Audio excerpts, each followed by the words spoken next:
Welcome to Insight, today produced in collaboration with KCOS 13 El Paso Public Television. Today we are chatting with Isis Portillo, Executive Director of Latinitas El Paso region. Isis has generously agreed to share some of her experience with us. I'd like to thank you, Isis, for joining us today. Thank you. So this is a really interesting organization that empowers young women. Talk about Latinitas. Yes, we empower young women through media and technology.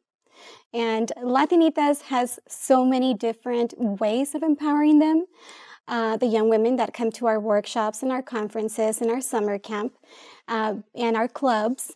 But, it's just a combination of so much, Mark, that I guess going through each one of them is going to help everybody understand really what the mission is. So let's unpack a little bit. How many young women participate in Latinitas annually? Annually, we have about 200 participants here in El Paso, and that includes our summer camp, that is 3 weeks.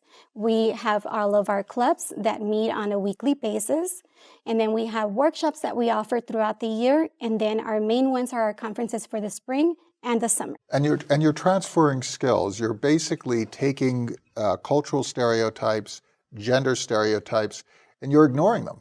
Yes. And so you're focusing on, for example, media production. When Latinitas first started in 2002, it was by two journalists that felt that media representation for women and for Latinas was not available for them. They were not getting a lot of jobs. So when they first looked at that, it was, just as a piece of how can you communicate and how can you express yourself through journalism. And eventually that just took on a different role, that where we were, tapping into, I guess culturally, a side that nobody had ever even expressed. And even now, media representation for Latinas is not there.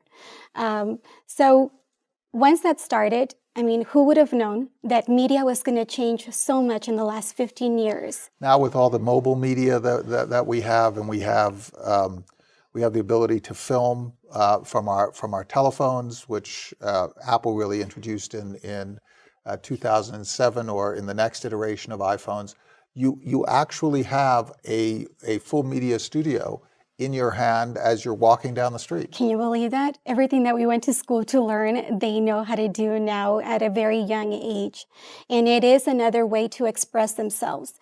And so Latinitas continue to use that side, and that is the technology and media side where, everything has just evolved, podcasting, the young women, expressing through blog, through online. There's just so much going on in that digital world that we've expanded ourselves to it and embraced it. In all of our camps and all of our workshops, that's exactly what we are looking at. And it's taken a whole life of its own. So let's look at this from a business perspective. We're a media company. And we are actually in the studios of another media company, KCOS 13 El Paso Public Television. From our perspectives as media companies, what kind of skills do your participants learn through their participation in Latinitas? Do they learn, for example, how to use a camera and how to shoot video? Yes, of course, how to interview, how to edit, how to construct a piece? How to construct a piece, how to be able to put it down in writing, everything. These young women, not only through media, but they're even doing marketing skits. They come up with products. Their imagination takes them to a whole different level. And I feel that we learn as adults a lot more from them on what they're doing. But there is, some sort of education process through all of that so that they know exactly what they're doing, along with responsibilities of what they're, doing with their technology and their expression, their freedom of expression. So what kind of technologies do they learn how to use? What kind of software do they learn how to use? Well, they're editing through Adobe, which I think is very good because a lot of TV stations and radio stations use it.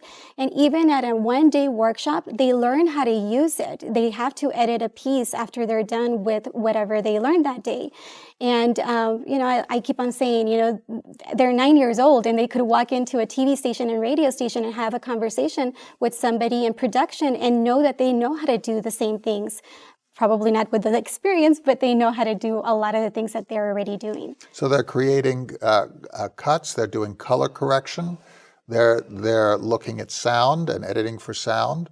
They're editing for interview flow and for content? Absolutely. They're even learning how to do documentaries, and they're learning how to do even, we had a grant this past year, which was Cinema Chica. So they put together a documentary in 3 weeks about what they felt, was good content for them. We are not able to, change it for them. It has to be that group of girls that gets together. And it was, a documentary. Right? Who would have thought? Right? And that is their voice. That's their voice. It was not directed by adults. It was their voice. That was their voice. Yes, we allow them. That's the main thing that Latinitas does. Genderly and culturally, what is it that you have to say, and put it in writing, put it on video. Let's go ahead and talk about what you're feeling, and we put it through media, and it was a great piece. So what other pieces do you produce, and how do you expose the public to those pieces? Well, we have a magazine that we were publishing, and of course, once again, with the transition of the digital world taking over the magazine, we're not publishing it, but we have it online, and you can see work from 15 years ago of how women, the young women that were going to college for the first time. We have stories of young girls that were participants of Latinitas that had to run away from home to go to college because their parents were not wanting them to go to school. And so when you read all of those blogs and all of those, their expressions and where they were at, on our website, it's a great source for us to get some content and find out exactly what's going on through their minds and how we have evolved since then. There's also a strategic element here. One of the ways to deal with barriers is to make those barriers completely irrelevant. It's about power. Univision is a wonderful example of that, but there are other examples as well.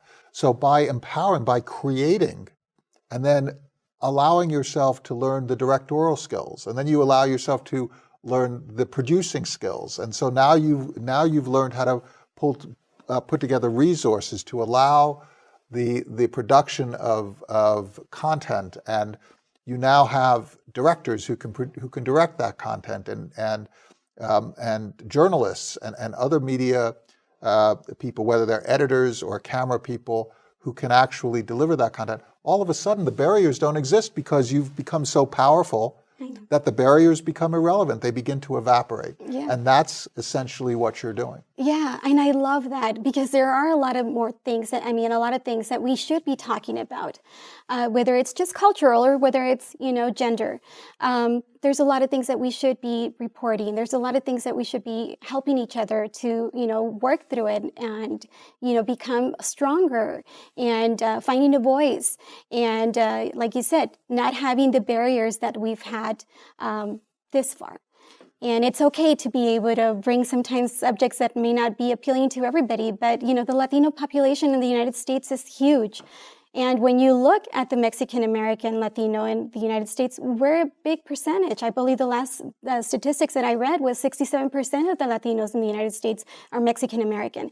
So here in El Paso, we have a huge pool to gather information of what we like, what we don't like, what are our shopping trends? Marketers want to find out what is going on with our community. And covering news from diverse perspectives. If you cover an issue and you cover that issue from multiple perspectives, all of a sudden truths are revealed that were previously hidden.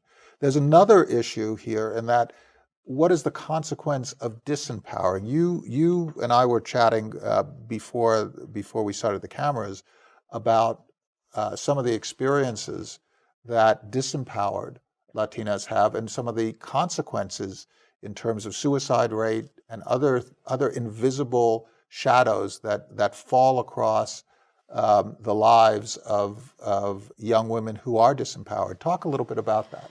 Gosh, and I think that's probably, like I told you before, the most alarming side of it. But being a Latina myself, I can really look at this information and be able to process it and then talk about it in a different way so that even people will understand what it is that we're thinking and why we think and the position that we may have culturally. But 1 out of 7 Latinas as a teenager attempts suicide. 1 out of 7 1 out of 7. Latinas. And that was alarming for me because I don't think we even talk about it. You know, and I'm going to be quite frank with you. A lot of the times it's like, you know, because of, you know, not the lack of money or the lack of education, we just really don't address those issues. And I've known family of mine that at one point maybe they weren't feeling so good, and it's like, well, it's because you have nothing else to do, or those sicknesses are of people that have money. And so we continue to ignore it, and this is an alarming number, and we should be talking about it. So that's 14%. That's a huge number. That's a huge number. So through all of what Latinitas does, we do address those issues of, you know, self-love, you know, and if you're feeling sad, then what better way to do it than to go ahead and write about, you know, how you're feeling through poetry, or let's blog about it. And those are very important things to do, because they say that once you talk about it, then it puts it into perspective. And I'm hoping that this all puts it into perspective even for parents, so that they understand that that can happen, and that it's not because you don't have anything else to worry about or you're not cleaning the house enough that you're thinking of those things. They're issues, and it's great to be able to have a platform to be able to talk about them. So how's this for a win-win-win? You change the lives of young women. You change the lives of an entire community. You reveal new knowledge by reporting on the world from different perspectives. You strengthen business access to skilled labor. You create an empowered community. This organization, ISIS, is doing such a wonderful job. Thank you so much for sharing the work. Thank you so much. No, thank you so much for picking us to talk about it, and I love it. Latinitas El Paso, thank you so much for sharing the work of your young women, and thank you so much for your insights. Thanks, Mark. Thank you. Thank you so much.